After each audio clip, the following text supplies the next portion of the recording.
Josted Kivano Kujvaj. Oh, now why did the camera go and flip around? There we go. All right, now that happens to Skip Smith all the time. You know, he'll start the video and then it flips around and he anyway. So Yoda said Kivano Kujvaj, start of a, end of another day, right? So I used to say Yoda Gelt Kivanok, start of another day. Now it's Josted Kivanok, end of another day. So, I was out running errands, trying to get ready for my trip. And, interestingly enough, I called to get the detail. I had booked this trip through Miles, so I had to actually call United to figure out if I had paid for, baggage, a bag to check in, and, exactly I had my seats assigned and, all that kind of stuff. And I called United early this morning, and my flight is at 4 o'clock tomorrow. So I'm going to wake up tomorrow, business as usual, and I'll put in the better part of a full day's work. And then, whereas I would normally, about 4 o'clock or 3 o'clock, where I would normally take my nap, I'm going to get a ride down to the airport, which is 10 minutes away. I'll go through security, get on a plane for about 2.5, 3 hours, and then I'll land in New York, catch a flight at about 8. I've got some sleeping pills, and I downloaded the movie that called The First Man, about the first trip to the moon, and it's about a 6.5 hour flight. 6.5 hour flight, something like that. So, between watching the movie and wishing the little kid across the aisle would stop screaming, it shouldn't be too bad of a flight. It's going to be. I don't know if there'll be a little kid across the street aisle from me screaming. It always seems that way, though. But but anyway, boy, the stories I could tell you about flying. But remind me sometime to tell you about the flight from San Francisco to Amsterdam. Boy, that was a flight that I'll never forget for the rest of my life. But anyway, but I'll land in Portugal Lisbon, at 8 o'clock in the morning. I'll get into Lisbon at 8 o'clock in the morning, and it will be what 8. It'll be 3 a.m. here. And I'll probably find my way to a Starbucks or something in downtown Lisbon, and I'll just boot up my laptop and I'll do some work for a few hours. Go check into my apartment, and then probably take a nap, and then I'm meeting Sylvania's daughter. She's 15 years old. I've never met her, but I've talked to her on the phone and what have you. But so I'm meeting her daughter. For Sylvania will be working overnight. She works 4 days a week as a caregiver. So she won't be around on Friday night. But anyway, I'm going to meet her daughter and take her daughter out for a hamburger or something like that. We will see, as the saying goes. But that'll be it. It'll be just like, just transitioning from one day to the next, almost seamlessly. Just a different culture and what have you. I've been trying to get myself ready, because it's going to be. Alexa, what's the weather forecast for Lisbon, Portugal? In Lisbon, Portugal, it's 50 degrees Fahrenheit with mostly cloudy skies. Today, you can look for partly sunny weather, with a high of 61 degrees and a low of 44 degrees. 61 and 44, okay? But 61, you see, 61 to a lot of you out there watching this video, like Liz, I think, up in Canada, 61 would be rather balmy. But 61 to me, it's going to be like this, you see? 61 degrees, I'm going to be walking around with this on my head. So it'll be rather nippy. And Lisbon is right on the water. So you get the sea breeze coming in off the Atlantic. But so I have my nice little hat for Lisbon. I just went to Outdoor World and picked this up, and I've got myself some wool socks, and so I should be ready for it. And speaking of, I had to make the decision because I'm only gone for 12 days, and the older I get, the wiser I'm supposed to get. And whereas I used to pack, everything but the kitchen sink, I'm trying to learn to lighten my load a little bit and not travel so, with so much crap. And so I went out tonight.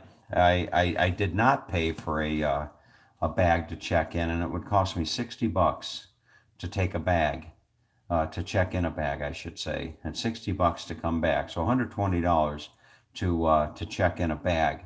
And then you got to deal with waiting at the carousel and all that kind of crap. So I thought I'm going to go get myself a carry-on. All right. And I was looking for just the right carry-on. And as I was driving out to go looking for this carry-on, I remembered years back when I had a dating profile. I think it was on Match.com. When you have these online dating profiles, Harry, you don't know what that is, but because you've been married to the same woman all your life. Skip Smith, you also, you don't know what the hell online dating is all about. But when it comes to online dating, you have to create some catchy little name for yourself. So when people are looking at your profile, they see something like, no regrets, or turning the page, or, whatever, stuff like that. And when I had my online profile for dating some years back, the name I had come up with was Mr. Carry-On. That was my name. That was my name on Match.com. I was Mr. Carry-On. And it had a double meaning to it. The double meaning kind of was, I travel a lot. And, so the correlation between a carry-on and traveling, there was that connection. But then the other thing I used to say was that, as people go through life, they tend to, the older they get particularly, they tend to, get a lot of baggage. They'll have a lot of baggage, like somebody who say, I don't want to date that person. They got a lot of baggage, meaning that they're carrying a lot of crap, from their life and what have you. And I think it's usually mainly referred to in context of relationships. You have a lot of baggage from previous relationships and what have you. And I used to tell people that they call me Mr. Carry-On because I don't have too much baggage from the past, past relationships and what have you. But I probably do. I probably have more baggage than most. But I don't know. I'm not going to tell them that. But anyway, so I went out looking for a carry-on bag, and look what I found. Now I feel like Skip Smith doing promoting. Skip Smith is always pimping stuff on his YouTube channel. He's always pimping, people that'll come and clean your screens, and people that'll come and do your driveway, and people that are going to come and change your filters on your water filtration systems. Skip Smith is always pimping stuff on his channel. So I'm going to take one out of the Skip Smith playbook, and I'm going to pimp this beautiful luggage called Chow. Okay. And this is a convertible underseat carry-on. All right. And the nice thing about this is you look at this thing, it's rather small. It could just go right underneath your seat. But alternatively, you can open it up like this.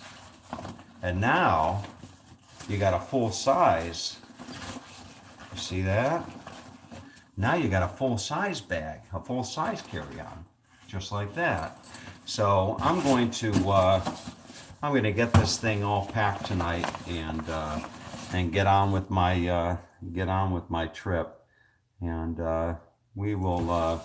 I hope it's going to be a nice trip. I'll be back on the 19th, and I started talking about Skip Smith. I started forwarding my mail to Skip Smith, and he told me I could do it. But then I called him tonight, And he said, "You got some mail." And I said, "What did I get?" He said, "I'm not telling you." And I said, "What do you mean you're not telling me?" He said, "I ain't touching your mail." He said, "I'm not your goddamn secretary." That's exactly how he said it. He said, "I'm not your goddamn secretary. I'm not going to tell you, who it's from. I'm not going to tell you nothing. It's just going into a box in the garage.